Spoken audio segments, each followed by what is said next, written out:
बादशाह अकबर जहाँ कहीं भी जाते, जब भी जाते, अपने साथ हमेशा बीरबल को जरूर ले जाते थे।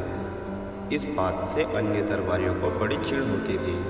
एक दिन 3-4 दरबारियों ने मिलकर एकांत में महाराज से प्रार्थना की, महाराज कभी अपने साथ किसी अन्य व्यक्ति को भी बाहर चलने का अवसर प्रदान करें। राजा को यह बात उचित लगी। उन्होंने उन दरबारियों को विश्वास दिलाया कि वे भविष्य में अन्य दरबारियों को भी अपने साथ घूमने फिरने का अवसर अवश्य देंगे।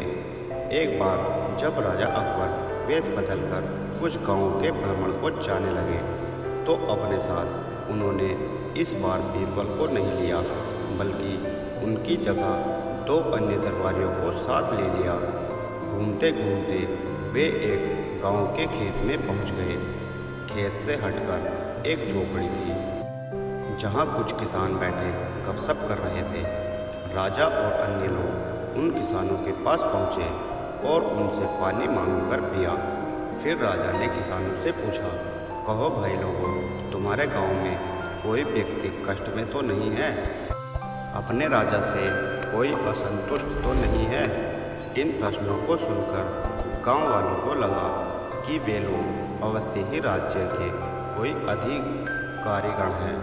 वे बोले, महाशय, हमारे गांव में खूब शांति है, चैन है, सब लोग सुखी हैं, दिन भर कड़ी मेहनत करके अपना कामकाज करते हैं और रात को सुख की नींद सोते हैं, किसी को कोई दुख नहीं है। राजा अकबर अपनी प्रजा को अपनी संतान की तरह प्यार करते हैं, इसलिए राजा से असंतुष्ट होने का सवाल ही पैदा नहीं होता। इस गांव के लोग राजा को कैसा समझते हैं? राजा ने एक और प्रश्न किया।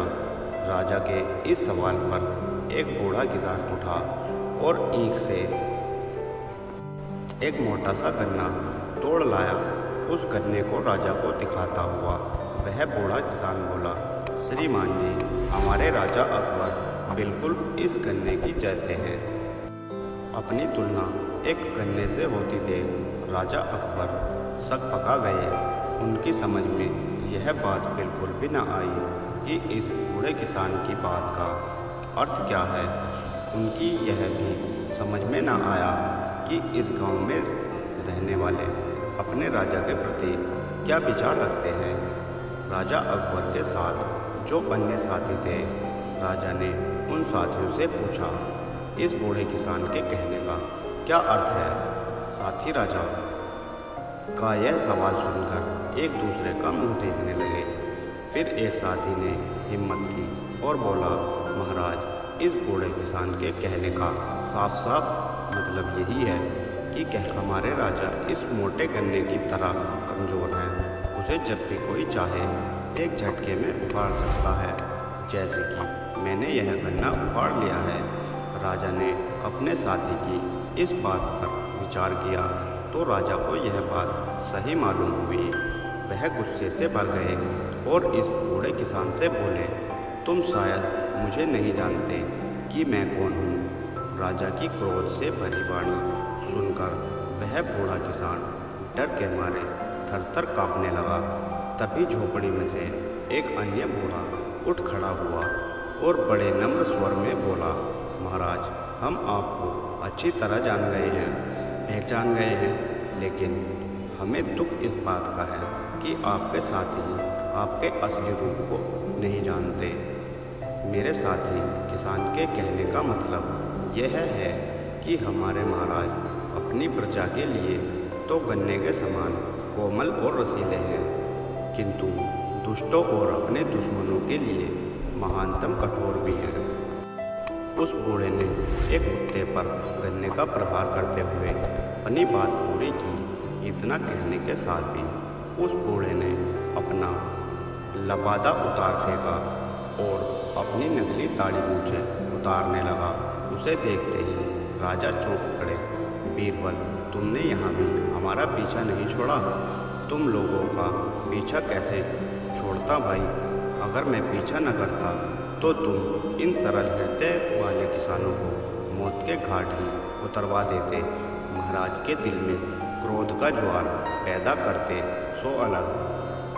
तुम ठीक ही कह रहे हो बीरबल। बीरबल, मूर्खों का साथ हमेशा दुखदाई होता है। भविष्य में मैं कभी तुम्हारे अलावा किसी और को साथ नहीं रखा करूँगा।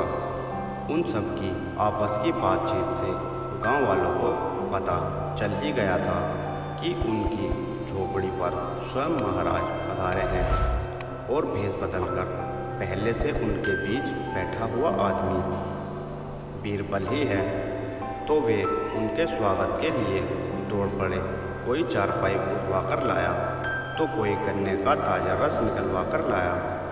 गांव वालों ने बड़े ही मन से अपने मेहमानों का स्वागत किया।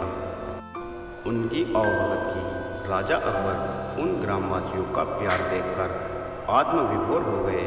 बीरबल की चोट से आहत हुए दरबारी मुंह लटकाए हुए जमीन कुरेदते रहे और बीरबल मंद मंद मुस्कुरा रहे थे। बस दोस्तों, इतनी सी थी हमारी ये कहानी।